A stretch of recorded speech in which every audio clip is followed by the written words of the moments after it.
이 시간 함께 나눌 하나님 말씀은 요한복음 9장 24절에서 34절 말씀입니다. 한 목소리로 봉독하겠습니다. 이에 그들이 맹인이었던 사람을 두 번째 불러 이르되 너는 하나님께 영광을 돌리라. 우리는 이 사람이 죄인인 줄 아노라.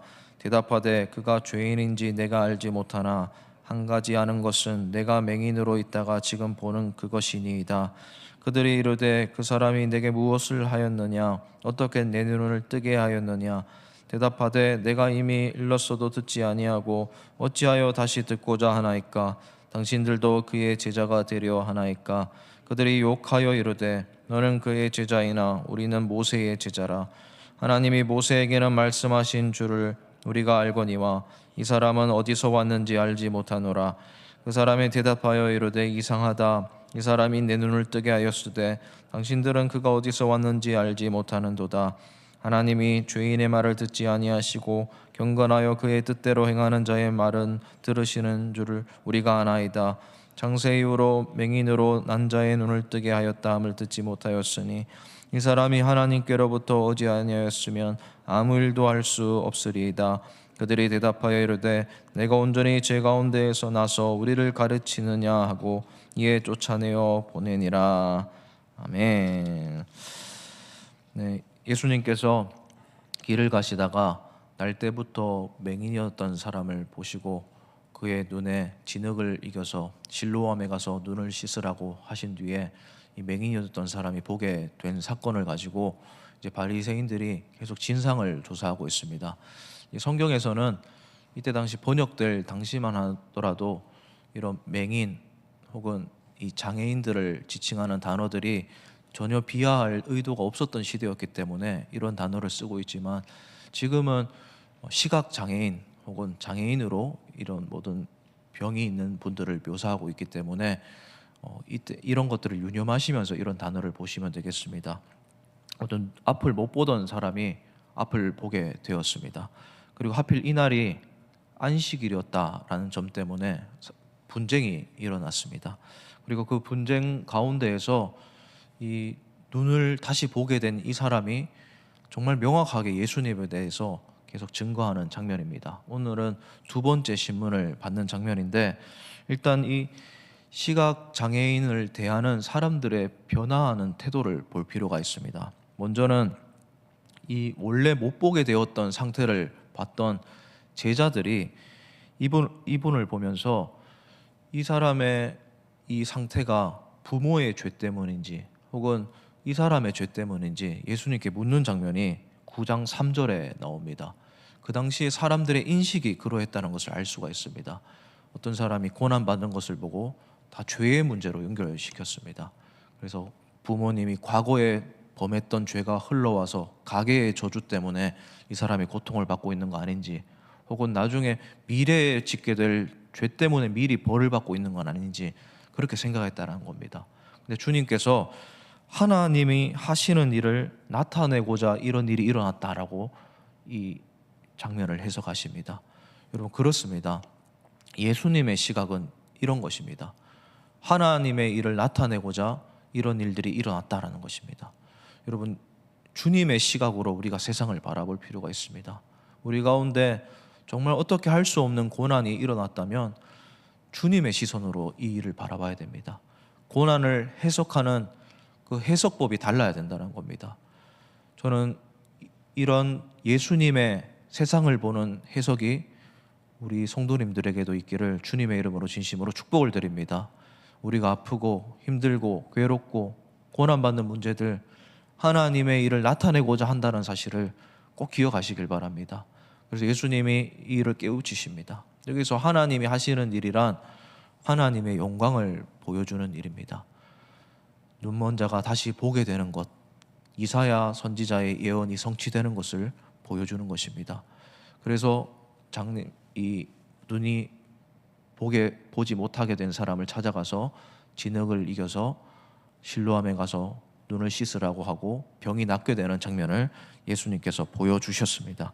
그리고 이 사람이 보게 된 뒤에 8절 말씀에 보면 이웃 사람들과 전에 이 사람이 어떤 사람인지 아는 사람들이 깜짝 놀랍니다. 이 사람이 옛날 그 사람이 맞냐? 라고 깜짝 놀라는 장면이 나옵니다. 회복하고 변화를 경험하고 예수님 때문에 새 사람이 된 사람을 주변에서 보면 놀라게 됩니다. 충격받게 됩니다. 이 사람이 내가 알던 사람이 맞나? 충격받게 되는 겁니다. 사랑하는 성도님 여러분, 예수님을 만나면 주변 사람들이 놀란다는 사실을 꼭 기억하시길 바랍니다. 교회에도 그렇습니다. 교회에 예수님이 임재할 때 그 교회가 변하게 되고 주변에서 놀라게 됩니다. 이 사람들 진짜 그 사람들 맞냐? 놀라게 됩니다. 교육부서도 그렇습니다. 이 아이들이 작년 그 아이들 맞나? 놀라게 됩니다. 깜짝 놀라게 됩니다. 예수님이 그 안에 있다라는 사실입니다. 이런 일들이 우리 가정에게도 우리 자녀들에게도 일어나게 되기를 주님의 이름으로 진심으로 축복을 드립니다. 주님이 만나주시면 변화가 확실하게 일어나게 되기 때문에 그렇습니다. 그리고 이런 좋은 일을 두고 죽은 신앙을 가진 사람들의 반응은 전혀 다릅니다. 이 바리새인들에게 13절 말씀에 보면 이 사람들이 판결을 맡기려고 전에 보지 못했던 사람, 다시 낫게 된 사람을 데리고 갑니다. 이렇게 바리새인들에게 데리고 간 이유는 이런 일들에 대한 해석과 그리고 율법적인 해석뿐만 아니라 최종 판결을 종교 지도자들이 했었기 때문에 그렇습니다.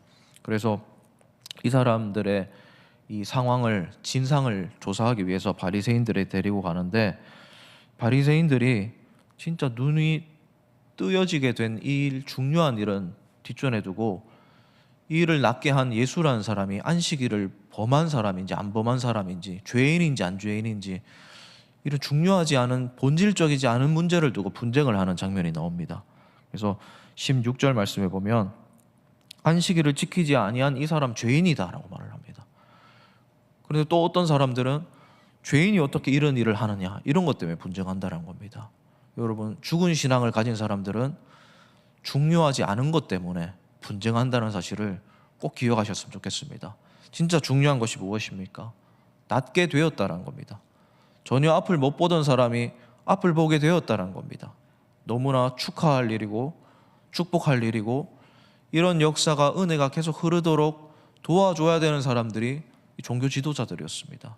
근데 그런 것은 뒷전에 두고 안식일 범한 것에 대한 유무만 판결하려고 지금 분쟁이 일어났던 것입니다. 그리고 이 사람을 불러와서 물어봅니다. 예수가 네 눈을 뜨게 한 게 맞느냐 물어봅니다. 그리고 17절 말씀에 그 사람이 선지자입니다 라고 대답을 합니다. 이 사람이 안 통하자 부모까지 데리고 와서 물어봅니다. 지금 너희 아들이 어떻게 눈을 뜨게 되었느냐? 도대체 이 사람을 보게 한 사람이 누구냐? 라고 대답을 물어봅니다. 대답을 유도합니다. 어떤 대답을 유도하는 거냐면 예수라는 사람이 안식일 날 죄를 범했다는 사실을 판결하기 위해서 결국 이렇게 유도신문을 하는 겁니다. 부모들은 이 대답을 회피합니다. 그리고 오늘 읽었던 24절부터는 두 번째로 다시 맹인을 불러와서 다시 유도신문을 하는 장면입니다. 그런데 이 24절 말씀에 독특한 표현이 나옵니다. 이 바리새인들이 두 번째 이 맹인이었던 사람을 신문하면서 너는 하나님께 영광을 돌리라 라고 말을 하고 우리는 예수가 죄인인 줄 안다라고 말을 한다는 겁니다. 자기들이 하는 일이 하나님께 영광을 돌리는 일로 착각하고 살아가고 있다는 겁니다. 진짜 하나님께 영광을 돌리는 일은 예수님이 하고 계시는 일 아니겠습니까? 죽은 신앙을 가진 사람들은 하나님께 영광을 돌리는 줄 알면서 자꾸 어두움의 일을 행합니다. 하나님께 영광이 되지 않는 일을 가지고 영광 돌린다라고 말을 하면서 살아간다는 겁니다. 사랑하는 성도님 여러분, 우리는 살아있는 신앙을 가지는 정말 하나님께 영광을 돌리는 자들이 되기를 주님의 이름으로 진심으로 축복을 드립니다. 예수님의 역사를 계속해서 드러내는 일을 해야 된다는 겁니다. 그래서 하나님께 영광을 돌리는 사람이 이 바리새인들이 아니고 낫게 된 이 사람이라는 것을 성경이 계속 기록하고 있습니다. 죄인이라는 사실을, 예수가 죄를 범했다는 사실을 계속 유도하는데 이 맹인은 정말 단순하고 명확하게 계속 대답을 합니다. 이 사람은 선지자입니다. 이 예수라는 사람은 정말 창세전부터 아무도 행한 일이 없는 일을 행했던 사람입니다. 대답을 합니다. 그러면서 계속 예수가 죄인이라는 판결을 내려는 유도신문을 하는 이 바리새인들에게 유머를 섞어서까지 말을 합니다. 27절 말씀에 당신들도 그의 제자가 되려고 하십니까? 라고 더 뛰어나게 대답을 하는 겁니다. 그리고 30절 말씀에도 이상하다, 이 사람이 내 눈을 뜨게 하였으되 당신들은 어디서 왔는지 알지 못합니다. 이렇게 말을 합니다. 그러면서 대답하는 말이 하나님이 죄인의 말을 듣지 아니하고 경건하여 그의 뜻대로 행하는 자의 말을 들으시는 줄 우리가 아니다.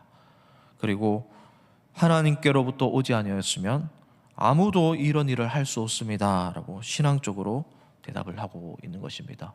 그렇습니다. 예수님을 만난 사람은 머리로 계산하지 않습니다. 회피하지 않습니다. 명확하게 신앙 고백을 합니다. 너무 살아있는 경험을 했기 때문에 그렇습니다. 내가 낫게 되었고 이 예수라는 사람이 구약에서 예언한 그 선지자가 맞고 하나님의 일을, 영광을 드러내는 일을 하는 거 보니까 부인할 수 없는 겁니다. 예수님은 살아계신 하나님이십니다.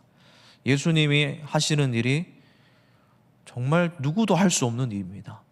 예수님이 나를 낫게 하셨습니다. 라고 출교를 그런 감수하면서까지 이렇게 대답을 하는 것입니다. 이때 당시에 예수를 이미 이단자로 혹은 신성모독자로 이미 결론을 내버렸기 때문에 예수님에 대해서 옹호하거나 긍정적인 발언을 하면 출교를 당하는 것을 사람들이 이미 인식적으로 알고 있었습니다. 출교를 당하면 사회적인 생활도 못하고 이 종교적인 권리도 다 박탈당해 버립니다. 이 공동체에서 쫓겨나게 됩니다. 그런데 이 소경원의 원래 맹인이었던 사람은 그런 것을 두려워할 필요가 없습니다. 눈을 뜨게 되었기 때문에 그렇습니다. 어둠 속에 있다가 빛을 보았기 때문에 그렇습니다. 빛을 경험하게 되면 더 이상 희미한 어둠쯤은 무서워하지 않습니다. 어둠에서 밝은 것으로 오게 된 사람은 그림자쯤은 무서워하지 않습니다. 절대로 두렵지 않습니다. 그래서 명확하게 예수님에 대해서 신앙 고백을 하는 장면을 보게 되는 것입니다. 사랑하는 성도님 여러분, 오늘 본문에서 우리가 기억해야 될 것이 바로 이것입니다. 우리는 살아있는 신앙을 가져야 된다는 겁니다. 예수님을 만나면 변화하게 된다는 겁니다. 근데 어떻게 예수님을 만날 수 있습니까?